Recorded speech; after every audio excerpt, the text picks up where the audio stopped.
Olá, meu nome é Vitor Dutra. Eu estou apresentando um trabalho que nós fizemos, que nos foi solicitado pelo grupo dos essênios da União Fraternal sobre o perdão.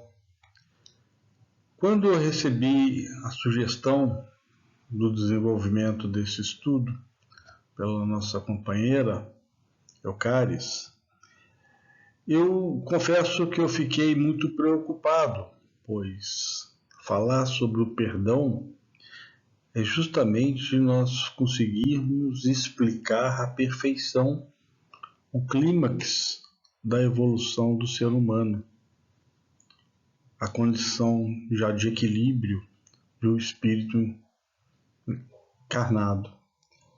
E como nós vamos conseguir isso se nós ainda estamos longe, de conseguir termos o processo evolutivo já definido nas nossas próprias existências? O título do estudo seria Perdão, com o subtítulo Saber Perdoar e o Poder do Amor. O que me deixou ainda mais preocupado em como construir um caminho de raciocínio, de apresentação do que já se tem como conhecido, até chegar na evolução plena. Mas, como toda escada tem o primeiro degrau, nós iniciamos pela etimologia da palavra. Perdonare vem do latim, que significa doar, substantivo masculino. Significa, segundo o dicionário, uma remissão de pena, ou de ofensa, ou de dívida, desculpa, indulto. Mas para começarmos a falar do perdão, nós temos que falar do processo evolutivo do espírito humano, desde a sua fase primitiva, em que predominava o instinto, predominava as necessidades de sobrevivência, as questões biológicas da multiplicação, enfim.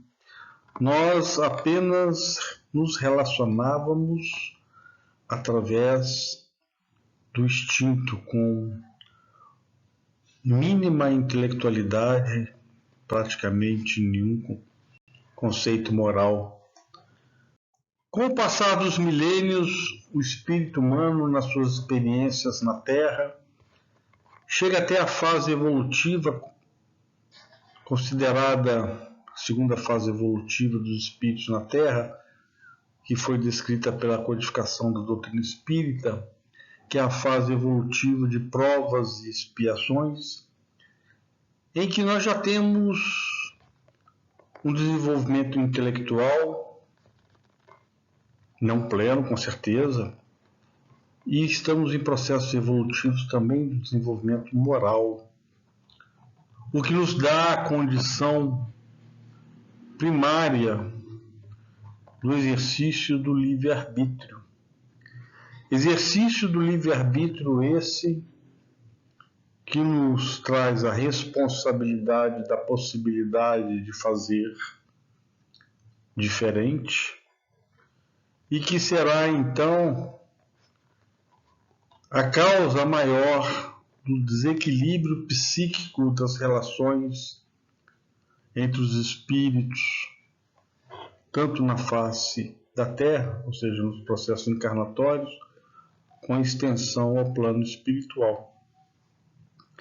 É justamente porque nós já temos a condição de discernir o certo do errado. Não quer dizer que nós vamos fazê-lo, mas nós temos a condição de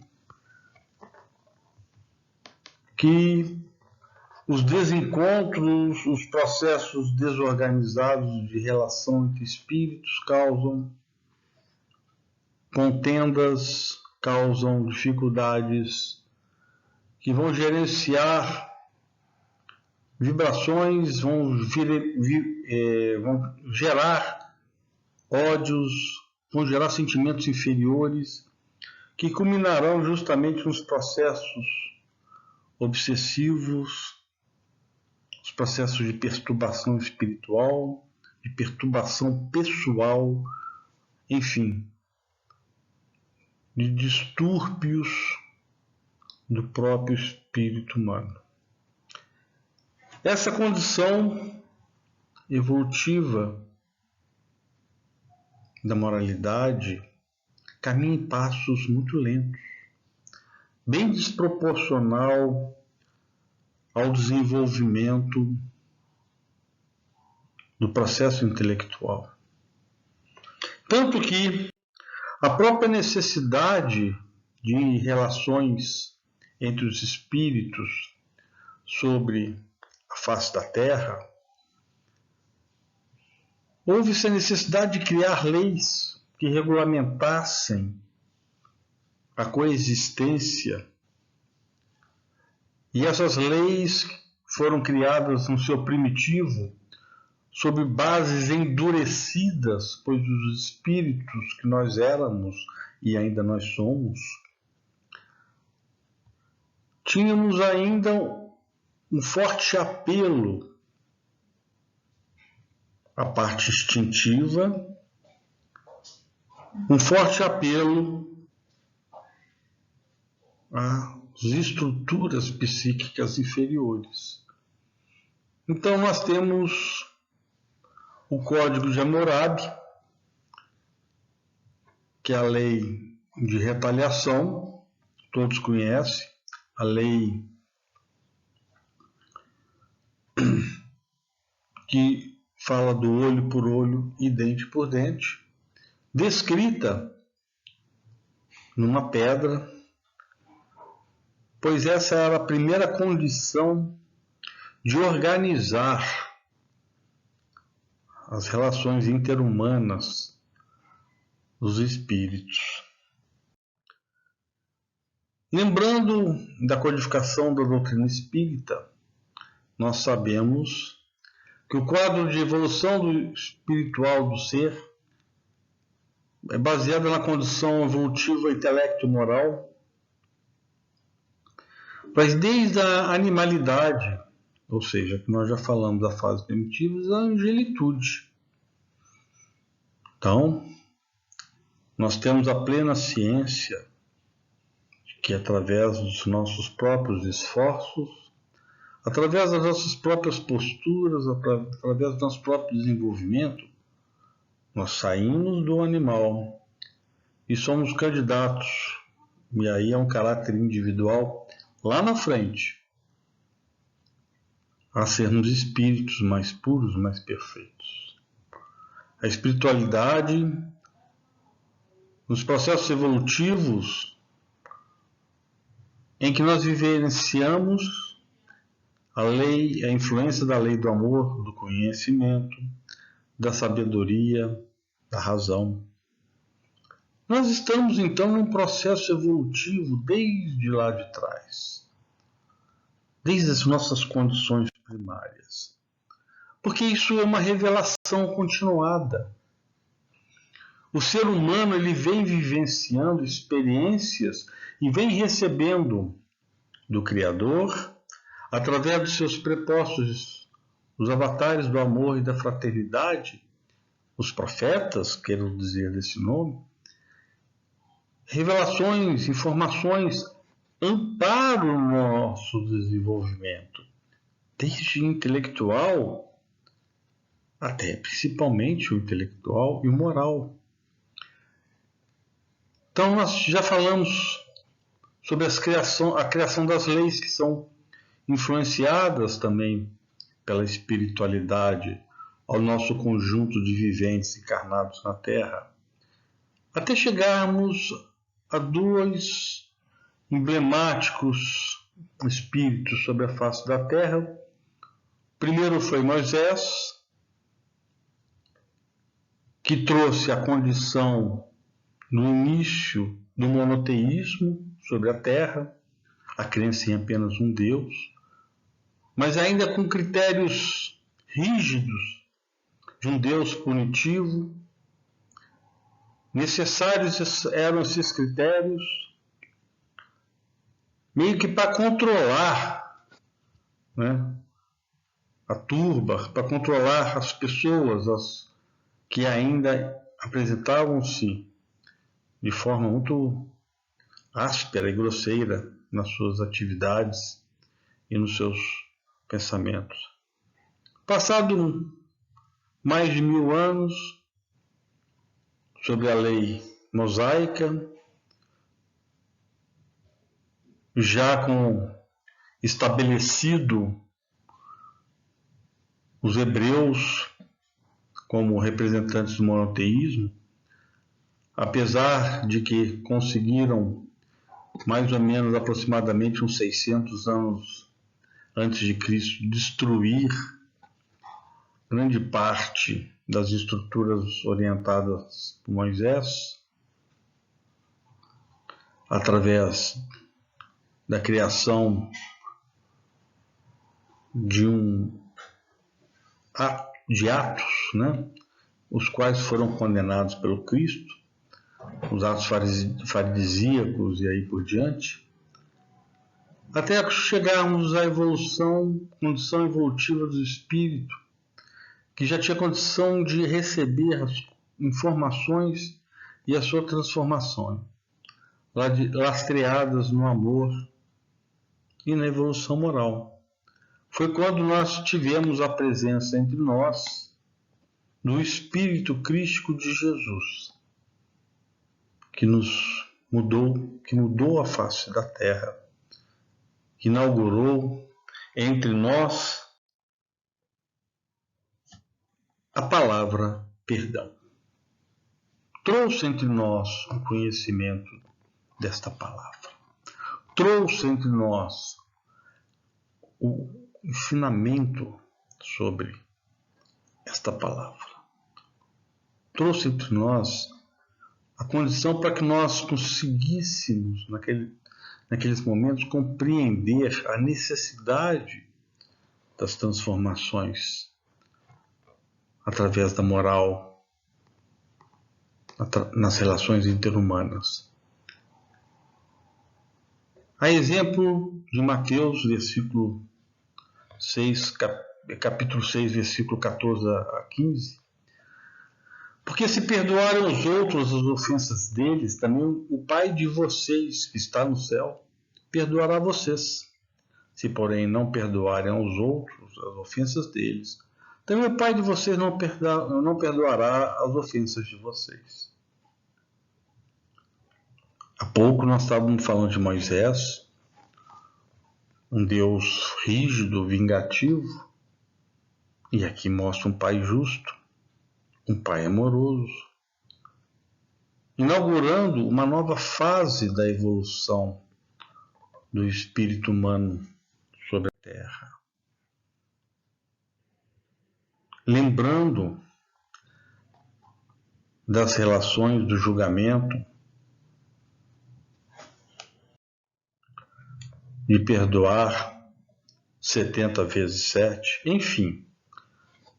O Espírito Crístico de Jesus, através do exercício e do ensinamento, criou a condição para que nós pudéssemos olvidar um desenvolvimento moral, visto que o intelectual era apropriado para a época, mas sim avançar na evolução moral.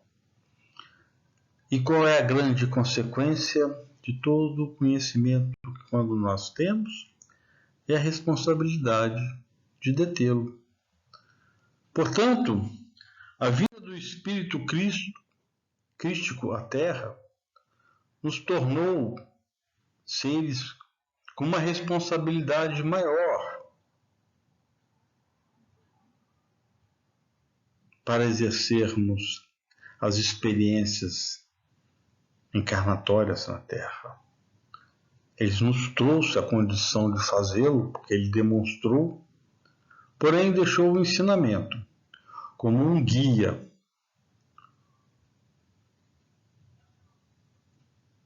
para que nós pudéssemos compreender como funciona esse universo, como funciona as leis de associação, de relacionamento, mostrando que conflitos e desequilíbrios nas experiências entre espíritos em todos os planos da vida e as suas consequências.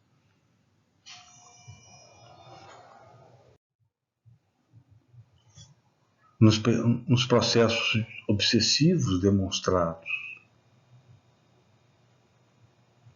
E aí nós chegamos a compreender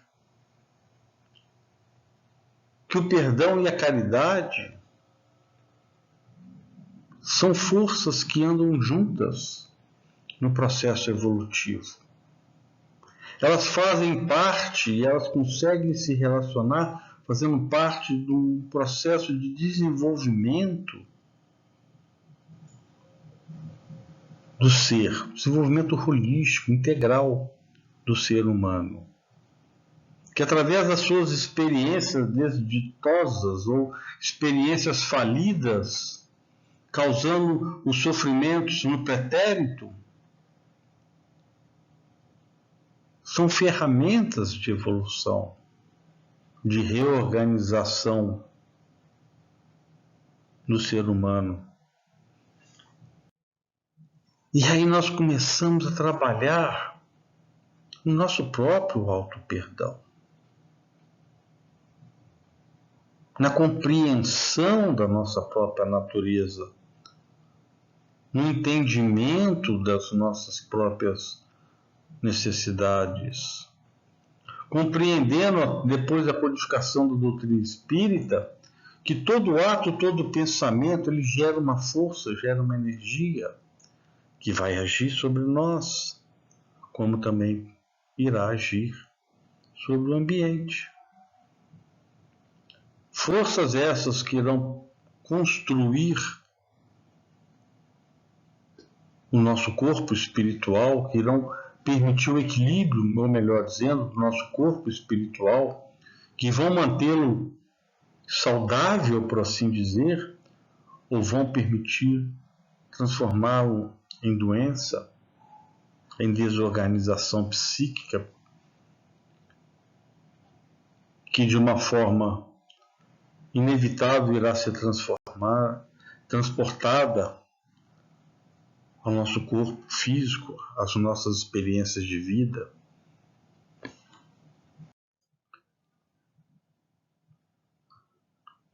A doutrina nos trouxe e nos mostrou que o desequilíbrio frente às leis naturais vão ter como consequências, como eu já disse antes, desorganizações de todas as formas, processos obsessivos, sofrimento.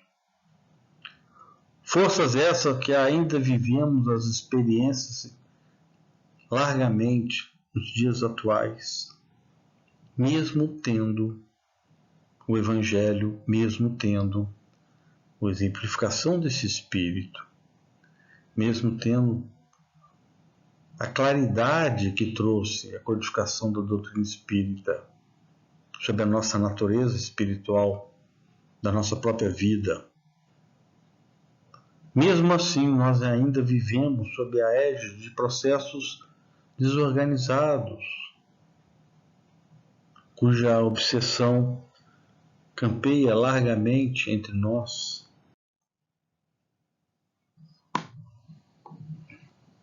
Para podermos compreender o perdão, nós temos que compreender e conhecer a nós mesmos. Através de uma experiência, de um exercício de amadurecimento, não só intelectual, como também e principalmente ético, moral. Amadurecimento esse que nós somos os únicos em condições de propiciar a nós mesmos. Nós não amadurecemos de velhice, nós não amadurecemos por tempo de existência de espírito, Não. Nós podemos ficar bilhões de anos em processos difíceis de evolução, como nós temos espíritos egressos de outros planetas, quando da formação da Terra, e que continuam renitentes no mal, nas dificuldades psíquicas. Portanto, a fonte primária de todo o conhecimento está em nós mesmos. Na lei de causa e efeito, as consequências estão em nós, naquilo que nós causamos, naquilo que nós doamos, naquilo que nós partilhamos, naquilo que nós perdoamos. Portanto, este amadurecimento irá nos levar ao clímax. E esse clímax, ele é transformado, ou ele se refere, ou melhor ainda, o exercício desse clímax, a sua apresentação, é a capacidade do exercício, é a capacidade de amar. Nós saímos, no início dessa conversa que nós estamos tendo, do primitivo, do instinto. Nós caminhamos centenas e centenas de milhares de anos para chegar até este ponto, até o exercício pleno da nossa condição espiritual, da nossa capacidade de transformação. A nossa capacidade de transformação, ela vai fatalmente nos levar a uma capacidade de perdoar aqueles que estão na nossa retaguarda, justamente por compreender que eles estão à nossa retaguarda. E, portanto, os caminhos que eles hoje trilham, nós já trilhamos. O sofrimento que eles hoje propagam, nós já propagamos. Enfim, através desse processo evolutivo que nós, ora, tomamos consciência, timidamente, nós vamos construindo a libertação do nosso próprio espírito, das nossas próprias mazelas, dos nossos endurecimentos, criando em nós condições de sermos e estarmos cada vez mais em equilíbrio com as leis naturais, com as leis da vida. E quando a gente fala em equilíbrio, em evolução e desenvolvimento, nós não poderíamos deixar de citar esse grande espírito que veio entre nós, que é Chico Xavier, em que ele fala que só o riso, o amor, o prazer merecem a revanche. Nós só doarmos aquela felicidade que nós recebemos. O resto mais que é perda de tempo, é perda da vida. Essa é a consequência do processo evolutivo, em que nós temos a condição de exercer todos os dias que o sol levanta. Porque a codificação espírita, juntamente com o Evangelho, ela vem nos solidificar nesse esforço, nos transformar em seres melhores através do conhecimento, da vivência, do intercâmbio com o plano espiritual, compreendendo as leis divinas que há 2000 anos atrás o Espírito Crístico de Jesus nos informou, porém não podia entrar em detalhes e minúcias, pois não havia condição intelectual para tanto. E no clímax do perdão, Eis o maior perdão que todos nós recebemos, justamente o Espírito mais perfeito que passou pela terra soube dar. Portanto, perdoar é um ato de caridade. Perdoar reflete a sua natureza, o seu estado de espírito. Perdoar reflete o ser que você é. Nós damos aquilo aos outros que nos é possível para nós mesmos. Receber o perdão, antes de tudo, é o estímulo maior que nós temos para buscar a nossa própria melhoria, o nosso próprio reequilíbrio com os seres criados pelo Pai de todos nós. Eu agradeço a oportunidade que estive de estar conversando. Que Deus abençoe a todos, que a paz do nosso Mestre Jesus e os bons espíritos sempre estejam conosco. E que nós possamos, um dia todos nós, de mãos dadas, ajudar aqueles que estão na nossa retaguarda. Espírito como nós, mas ainda necessitados, muito necessitados do nosso próprio esforço de melhoria para ajudá-los na forma de perdão. Um abraço a todos.